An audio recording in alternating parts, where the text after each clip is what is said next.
Despachados, o juridiquês sem complicação. Com Samir Shoaib, Marcos Paiva e Roberto Justo. Apresentação, Karim Bravo. Olá, está no ar mais um episódio do Despachados, o podcast que fala sobre direito sem juridiquês. E nós também somos agora videocast, temos imagem, você pode acompanhar o nosso podcast no YouTube. Hoje o time está completo, Samir Shoaib, Marcos Paiva, Roberto Justo, está de volta, depois de um longo e tenebroso inverno. Tava caindo a audiência aí. Os fãs pediram para voltar, né? Para voltar, tá certo. Aí a audiência hoje você vai ver, vai subir bastante. Verdade, você tá com uma aparência ótima. Tá melhor.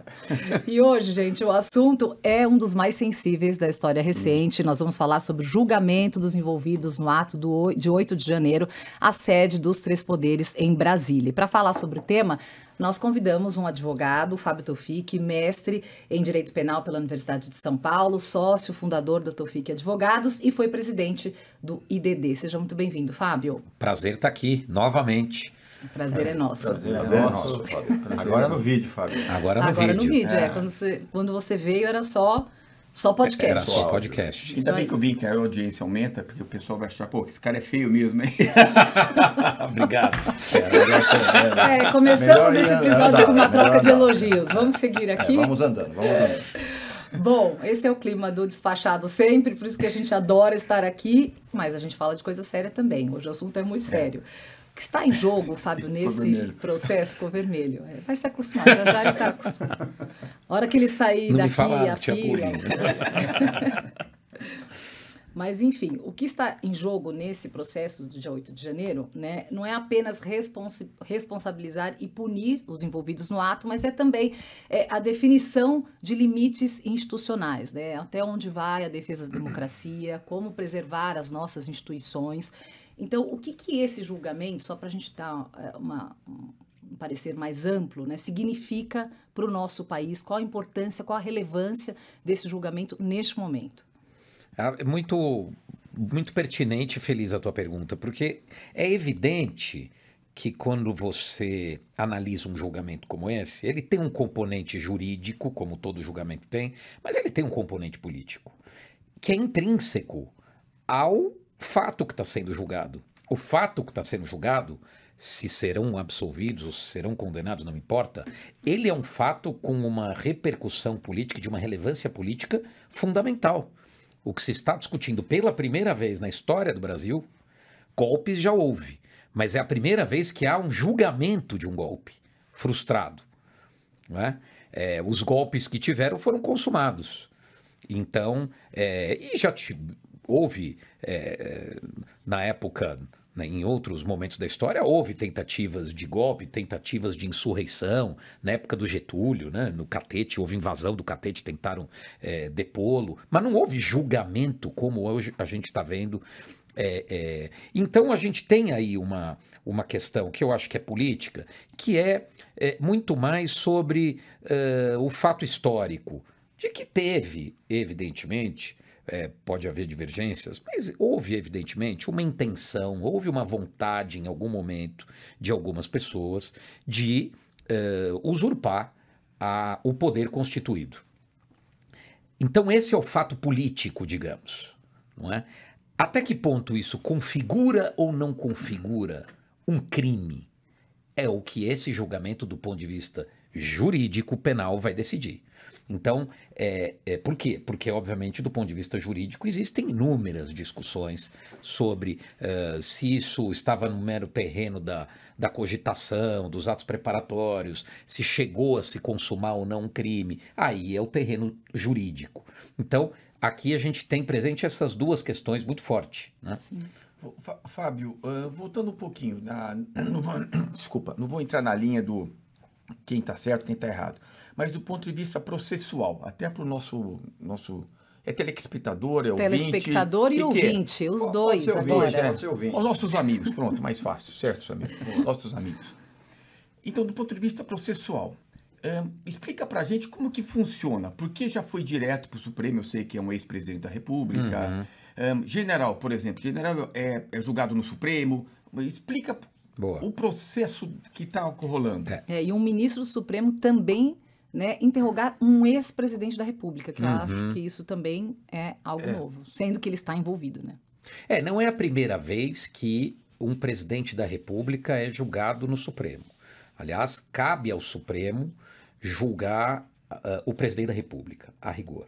É verdade que o Supremo andou oscilando esse entendimento, aliás, como diversas matérias, o Supremo não tem sido muito feliz em estabilizar sua jurisprudência em matéria penal, vide a prisão em segunda instância, autorizaram, depois desautorizaram, e a prerrogativa de foro a mesma coisa. Há um vai e vem no entendimento do Supremo.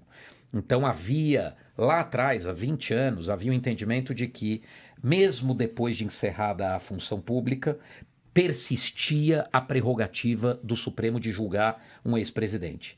É por isso, por exemplo, que o Collor, mesmo depois de empichado, foi julgado pelo Supremo anos depois, absolvido, mas manteve a prerrogativa de ser julgado no Supremo. Ele foi julgado no Supremo.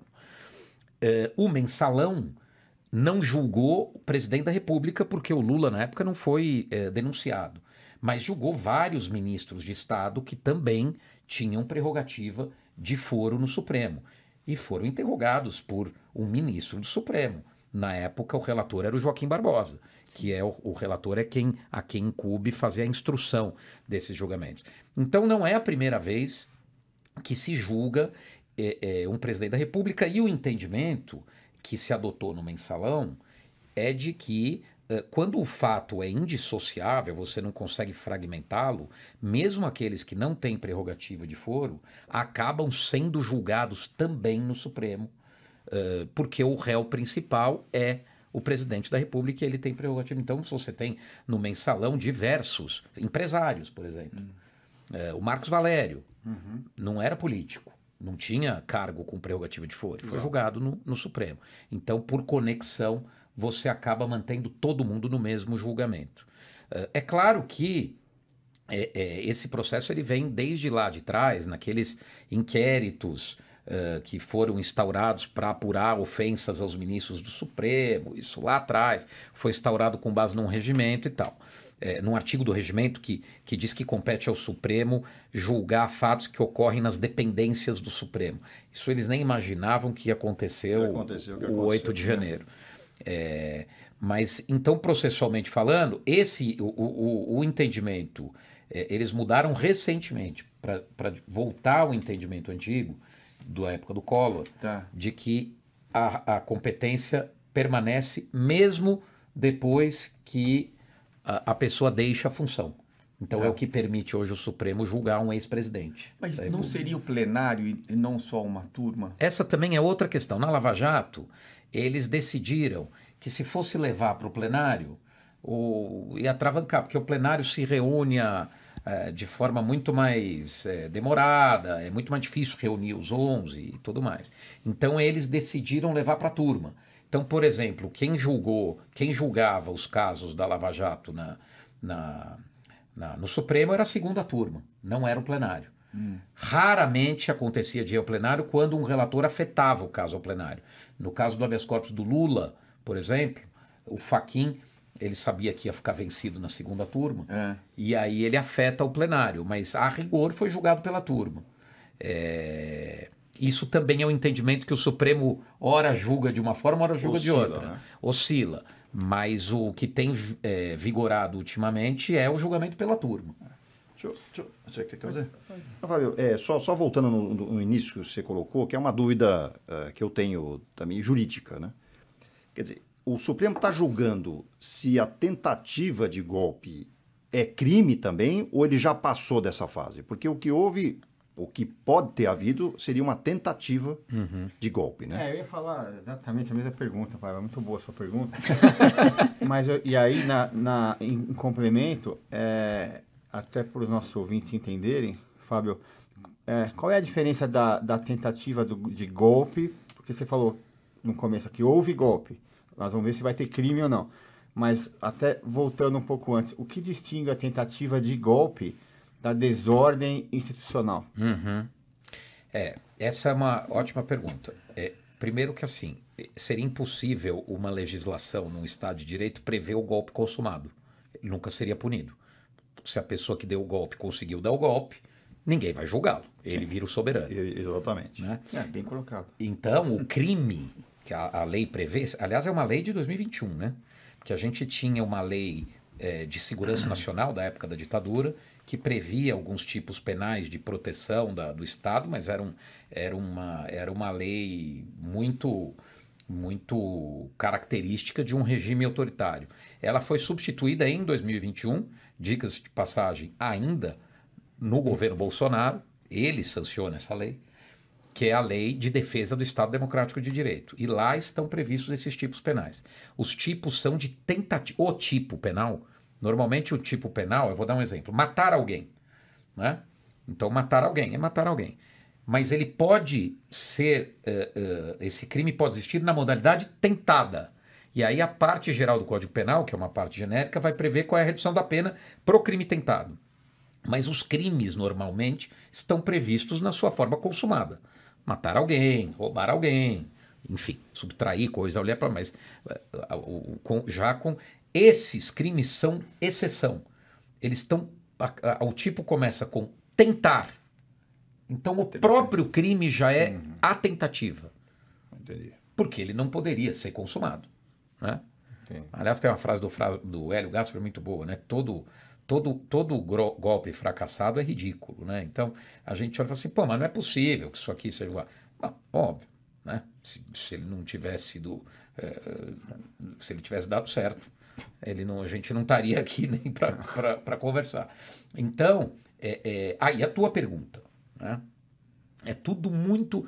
Logo que houve o 8 de janeiro, eu olhei e falei, não, isso é uma baderna. Né? É uma desordem popular, Agora, aqui existe uma coisa muito complexa, né? Que é o seguinte,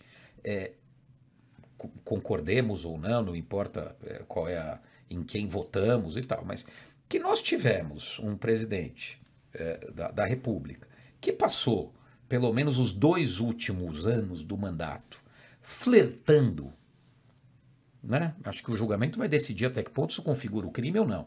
Mas que ele flertando com a ruptura, ou pelo menos testando o limite do Estado de Direito, questionando as urnas, insuflando os apoiadores contra as instituições e tal, parece algo que foi feito assim à luz do dia. Né?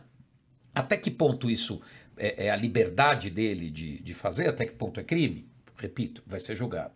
Agora, você tem, de repente, no 8 de janeiro, as pessoas que vão às ruas, que vão ao Palácio do Planalto. Estavam cientes ou não estavam cientes de que estavam ali participando de um plano?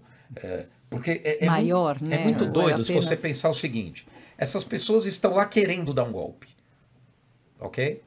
Os manifestantes do 8 de janeiro estão lá querendo dar um golpe na cabeça deles. Suponhamos, tá? Mas eles conseguem dar o golpe, invadindo um bando de desordeiros, vândalos, estúpidos, ali reunidos. Eles podem depredar, acabar. Eles conseguem dar um golpe fazendo isso? Não se dá um golpe assim. Você pode quebrar tudo, mas você não se dá um golpe tudo. Mas havia também, e talvez eles nem soubessem disso, mas havia também no alto escalão do governo que perdeu as eleições uma ideia de golpe. Até que ponto essa ideia era séria, até que ponto isso foi levado a cabo até o limite da tentativa, não sabemos, mas havia essa ideia. Houve essa cogitação, houve essa... Eu posso falar que esses do 8 de janeiro tentaram dar um golpe sem saber do que se tramava ali em cima? Esta é uma boa discussão. Quer dizer, eles precisariam para saber porque uma coisa é eu querer e agir, mas aquilo não é apto a atingir o resultado. A menos que eu soubesse que havia no alto escalão pessoas dando cobertura para que eu fizesse aquilo. Então, do ponto de vista penal, isso nos oferece uma complexidade gigantesca. Faz muita diferença. Faz muita diferença. Ontem, o Roda Viva foi com um candidato a presidente.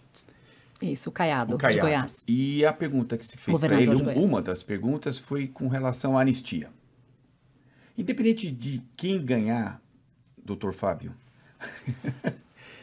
O que você acha de um presidente que, após as eleições, vitorioso, dê anistia? Vamos imaginar também que o pessoal seja considerado culpado e tudo mais. O que você acha disso? Você acha que vai ter um embate entre o Executivo e outra vez o Supremo com relação a essa possível anistia? Só complementar essa pergunta aí, Fábio.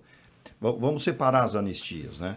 Quer dizer, uma coisa é a anistia do ex-presidente, enfim, da cúpula, né? Dos generais. Outra é a anistia dessas pessoas, dos vândalos, vamos dizer assim, que foram depredar prédios públicos. Só para você separar, Fábio, quando você for analisar a questão da anistia, quer dizer, o próximo presidente poderia dar anistia, enfim, mas aí não é anistia, né? Aí seria uma questão de indulto. Né? Então, isso que eu ia dizer. Isso é importante separar. A anistia, o indulto é um ato que pode ser feito por decreto presidencial.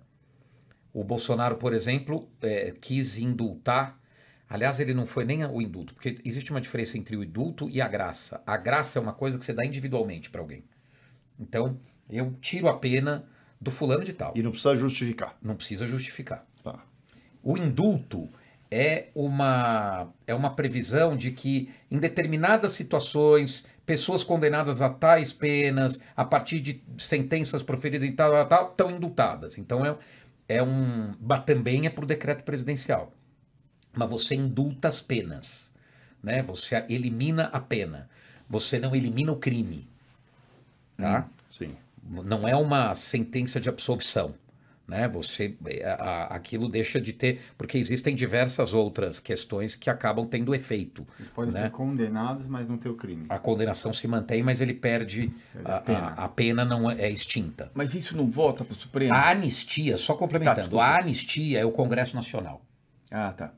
A anistia precisa ser votada pelo Congresso Nacional, porque a anistia diz respeito a eliminar o crime, absolver estas pessoas, né? Que é o que foi feito, mais ou menos, né? O que foi feito em 79, porque ainda era regime militar, então acho que é difícil até de comparar. Agora, eu acho que na anistia pode haver um entendimento do Supremo de que, como esses crimes dizem respeito à abolição do Estado Democrático de Direito, que é uma cláusula pétrea constitucional, de que não pode... Então, o Congresso Nacional, por exemplo, ele não tem autonomia, por exemplo, para alterar essa cláusula pétrea constitucional. E daí tem um entendimento de que eles também, portanto, não teriam poder para anistiar ameaças a esse bem jurídico. Então, mas Por isso que eu separei, quer dizer, a anistia do pessoal de 8 de janeiro. Eu acho que faz todo sentido. E a anistia, do eventual novo presidente. Do movimento, Sim. enfim. Então, mas se ele der um indulto ou a graça, como você falou, isso também volta para o Supremo? O indulto, todos voltam para o Supremo. Volta. Por exemplo, o indulto, nos últimos anos, todos os indultos foram questionados no Supremo. O presidente Temer editou um decreto de indulto na época que foi muito questionado porque uma das frações, em tese, ajudaria alguns réus da Lava Jato. Questionaram o indulto, eu inclusive participei do julgamento, falando em nome do IDDD. E o Supremo, na época, um ministro suspendeu o efeito do indulto, mas depois o Supremo entendeu que era prerrogativa do presidente da República editar aquele indulto. Mas no caso do Daniel Silveira, aquele deputado que foi condenado por ter ameaçado os ministros, que não é liberdade de expressão, não é liberdade de expressão, né? Ele incitou a prática de violência contra os ministros do Supremo, então foi condenado no Supremo. Esse sujeito, o Bolsonaro, agraciou, e o Supremo entendeu que não poderia. Entendeu? Que ele não poderia ter dado a graça. Apesar da graça ser também ter previsão constitucional. Tanto o indulto, a anistia e a graça. Eles estão ali previstos na Constituição, em tese proibidos para crimes hediondos. Crimes hediondos você não pode dar. Esses crimes, a rigor, não são hediondos. Então, a rigor, o presidente e o Congresso Nacional podem decidir, e isso não ofende a Constituição. Mas a última palavra cabe ao Supremo. E eu acho que o Supremo tem esse entendimento, eu já ouvi por aí, de que ele tem esse entendimento de que, como os crimes são de abolição do Estado Democrático de Direito, e o Estado Democrático de Direito é uma cláusula pétrea constitucional, o Congresso Nacional não pode anistiar aqueles que tentam abolir o Estado Democrático de Direito. Seria uma decorrência lógica da interpretação constitucional. Voltando para a primeira turma, está sendo julgado pelo Supremo, que é a última instância, certo? Sim. Vamos imaginar que sejam condenados. Acabou. Ou seja, eles não têm mais a quem recorrer, não tem um agravo, não tem para o plenário. Como que ficaria? Dependendo do julgamento. Se o julgamento se dá por maioria de votos e não por unanimidade, você cabe recurso para outra turma.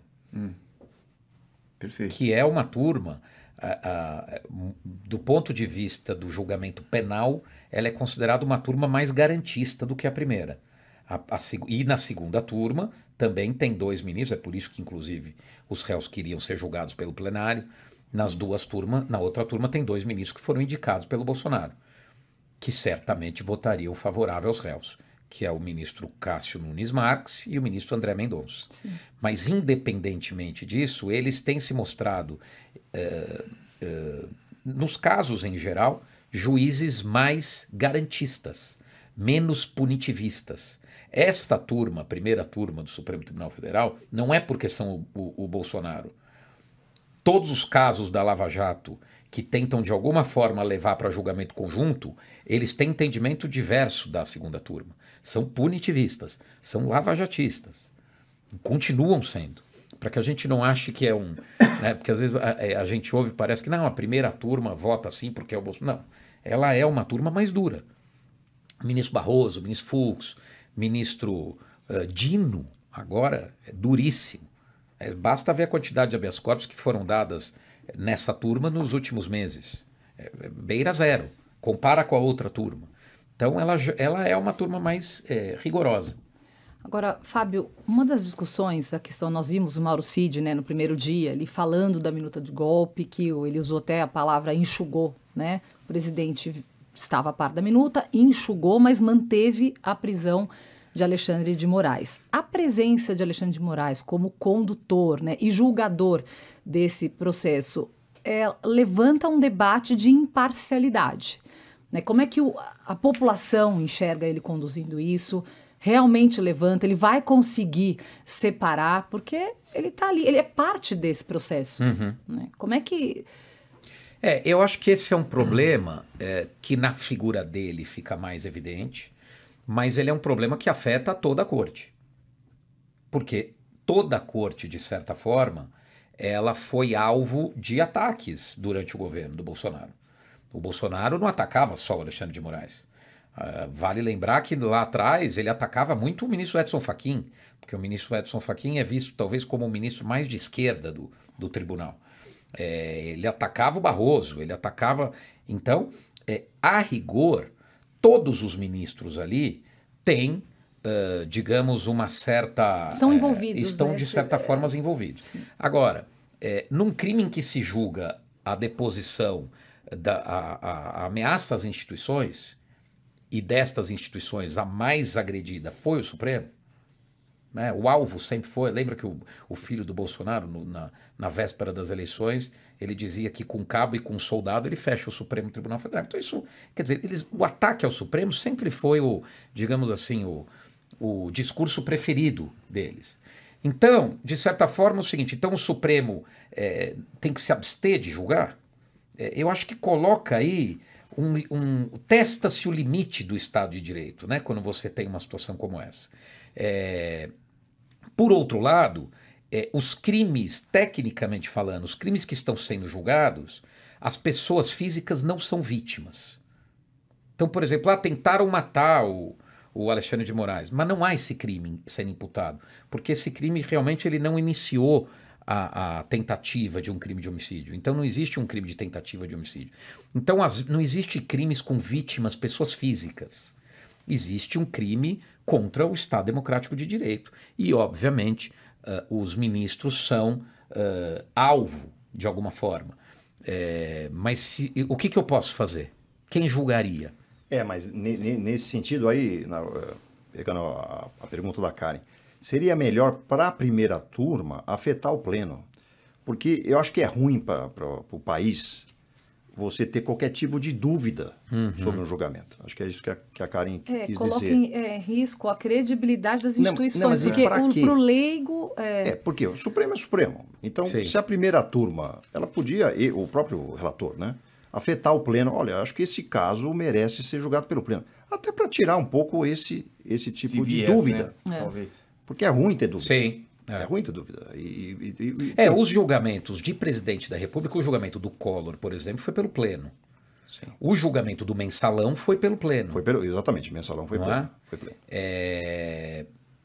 O problema, e aí assim, eles decidiram isso há algum tempo atrás, não foi para esse julgamento, que não seria mais pelo pleno. As ações penais originárias não seriam mais julgadas pelo pleno. Sim. Seriam julgadas pela turma.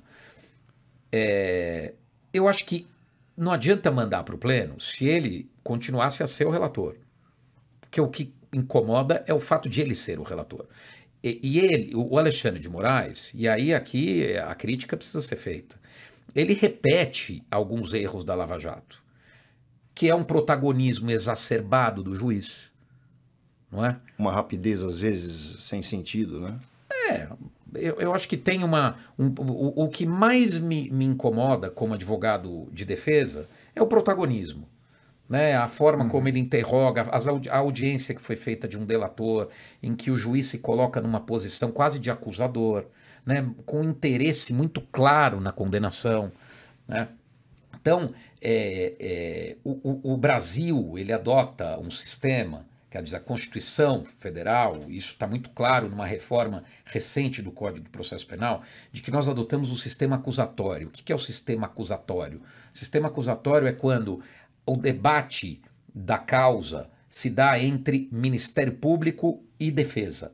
O juiz é um ser absolutamente inerte para que ele possa manter sua imparcialidade. O que significa isso? Até as perguntas ontem, de começar o interrogatório, o juiz perguntando, a meu ver, está errado. A lei atual, ela diz que quem começa perguntando é o acusador.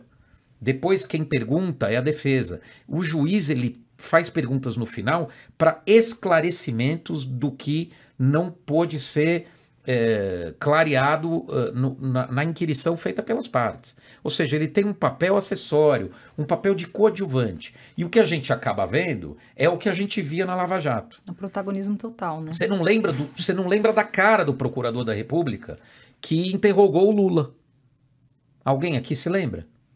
Não, mas a gente se lembra do Moro. Esse é o protagonismo do juiz. Sim. Então, nós estamos repetindo osso nesse julgamento. Agora, por outro lado, isso é prerrogativa do ministro Alexandre de Moraes? Não, eu vejo isso todos os dias no sistema de justiça brasileiro, o juiz assumindo o papel de protagonista e tal. Mas o que incomoda, obviamente, é a Corte Suprema, que é responsável por dizer o direito para toda a nação, tal, cometendo esse equívoco. Né? Porque, obviamente, que isso gera depois um efeito cascata em todo o país. Poxa, se o Supremo não respeita esse sistema acusatório, como é que eu vou pedir para o juiz de um rincão qualquer do país respeitar? Então, são erros que, a meu ver, são cometidos, né? Que, obviamente, vão ser questionados pelas partes, enfim. Eu ouvi uma discussão hoje de que os réus não deveriam estar todos ali juntos ouvindo a delação do ex-ajudante de Jorge Bolsonaro, Mauro Cid. Como é que é isso? Foi equivocado realmente eles estarem ali porque eles estão observando as respostas, as perguntas que foram feitas, a reação da corte, né? Como todos eles reagem e algumas coisas ficam nítidas ali e eles podem talvez ou intimidar Mauro Cid, que no caso é o delator, né? Intimidá-lo e ele mudar ali a veracidade daquele depoimento e também pode fazer com que os réus, pensem numa outra estratégia para quando for a vez deles. Isso é correto, eles estarem juntos ou não? A rigor, quando um réu está sendo interrogado, o juiz mantém os demais fora da sala de audiência. Ficam presentes apenas os advogados. Mas me parece que nesse ponto a posição de manter todo mundo ali é mais garantista. Por quê? Porque a presença do réu ao lado do seu advogado, ela é importante por quê? Porque o réu, normalmente, ele municia o advogado com informações, com alegações que vão que vão ajudar o advogado a fazer as perguntas. Muitas vezes a gente esquece, e isso a doutrina trata, a defesa ela é feita da defesa técnica e da autodefesa. Quem faz uma defesa no processo penal é o advogado e é o próprio acusado. O interrogatório, por exemplo, é o momento de defesa. Então, a presença dele é importante para que se possa perfectibilizar a ampla defesa. Sem os dois juntos, eu não tenho uma ampla defesa. Porque quem conhece os fatos, quem conhece a realidade do que aconteceu, é o réu, não é o advogado. Então, a presença dele me parece que é muito importante, principalmente no oitiva do delator, que ali é um réu, mas ele é a principal testemunha de acusação. E é por isso que o Supremo, inclusive, decidiu que ele é ouvido antes de todo mundo, na Lava Jato. Então, me parece que a presença, eu acho que garante a ampla defesa de todo mundo. Eu acho que deveria ser assim sempre, né? Porque se um réu fala uma coisa absurda que incrimina o outro, e naquele momento o advogado de defesa não tem condições de refutar aquela fala, mas o réu teria uma informação importante para dar. Como é que vai ser feita essa comunicação?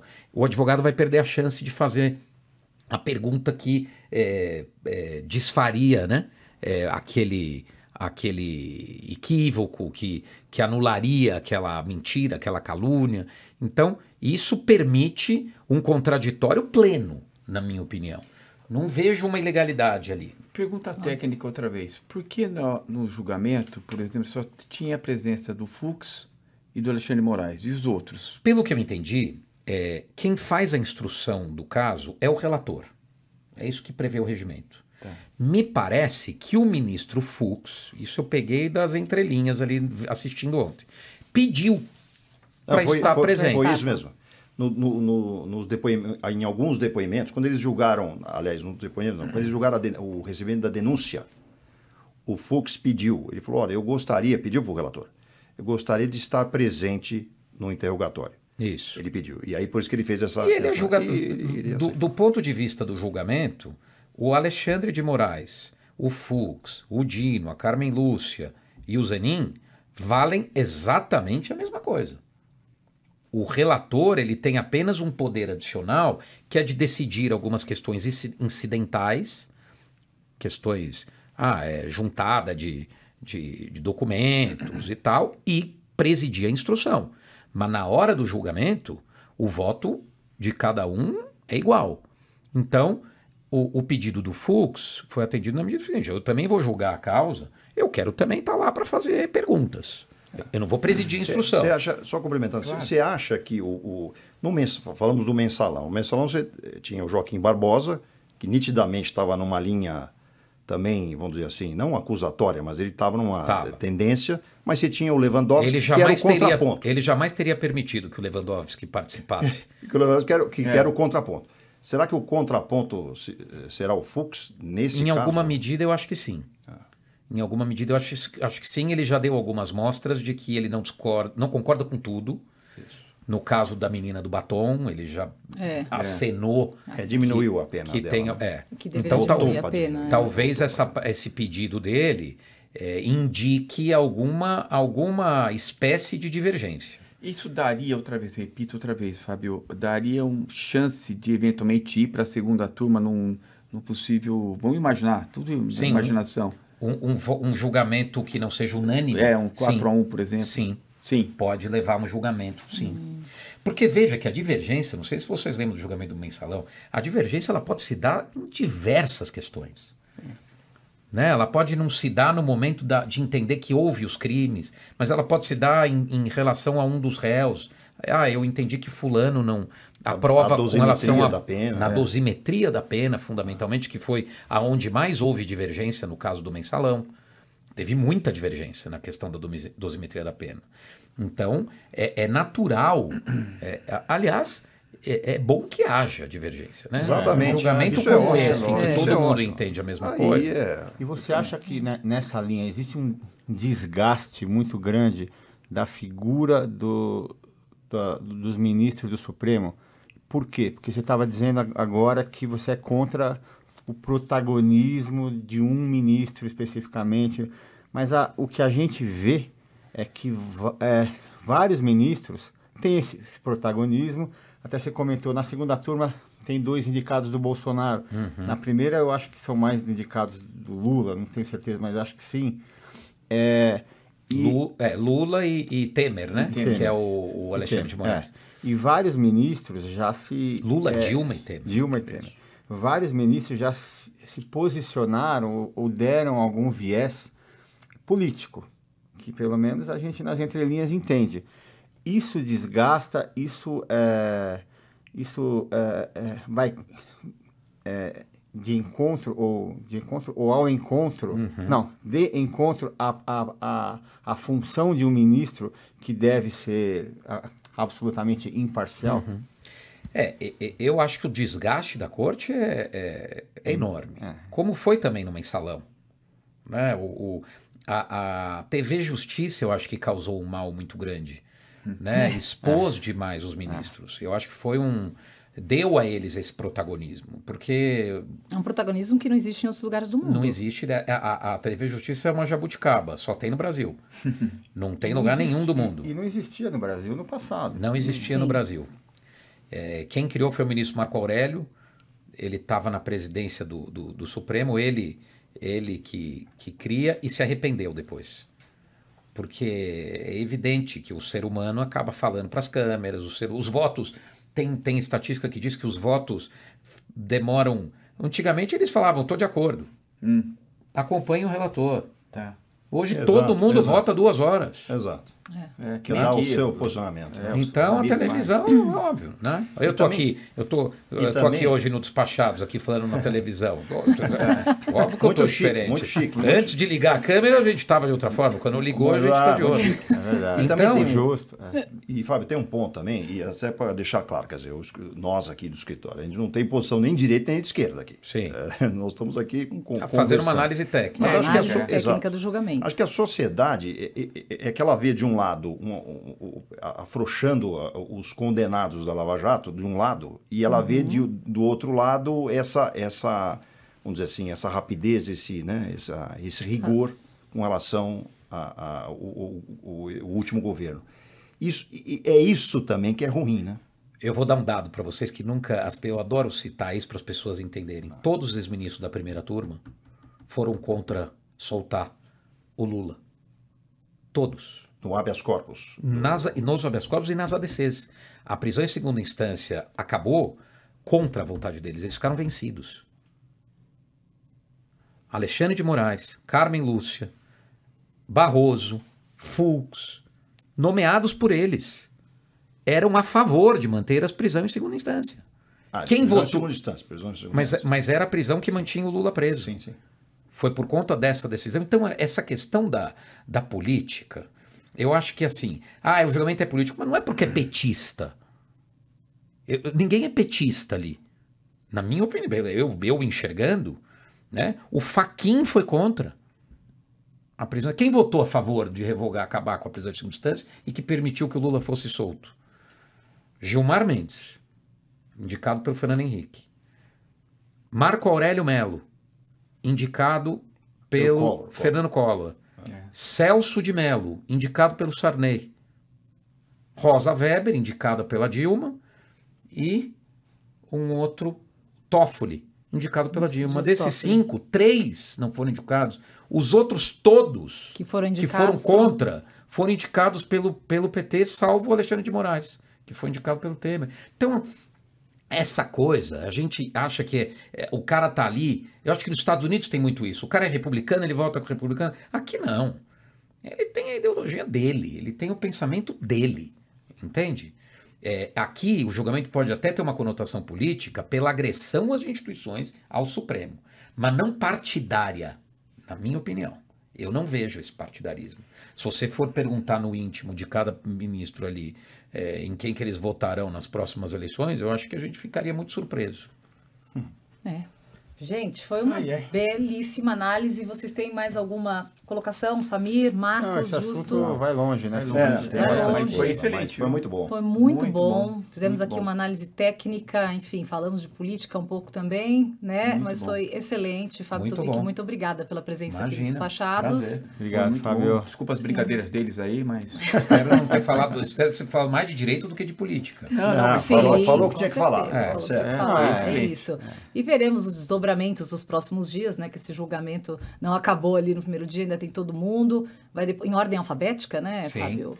Eu acho que é importante falar que nós estamos hoje aqui no meio do... No meio, do- segundo dia, nós gravamos aqui no segundo dia do julgamento, ainda tem muita água para rolar. Esse podcast vai ao ar na quarta-feira, ou seja, no terceiro dia do julgamento, mas no início do terceiro dia, né? Então, antes do terceiro dia começar. o julgamento. Lembrando que depois dos interrogatórios vai haver os debates. Né? Sim, os Então aí debates. fala a acusação, falam as defesas Sim. de novo. Porque aquelas falas foram para o recebimento da denúncia. Sim. Isso. Agora você tem o julgamento final. E acredita-se que haverá um desfecho ainda esse ano, certo, Fábio? Ah, certamente. Sim, certamente. Aí é o Pela que o Paiva celeridade falou. que Eles estão botando que exige. Então, Estão acelerando. acelerando. Exatamente. Então é isso. Samir, muito obrigada. Marcos Obrigado, Paiva, eu que Roberto agradeço. Justo. Muito Até a obrigado. Eu próxima. queria só fazer um pedido para que não demorem tanto tempo para me convidar de novo.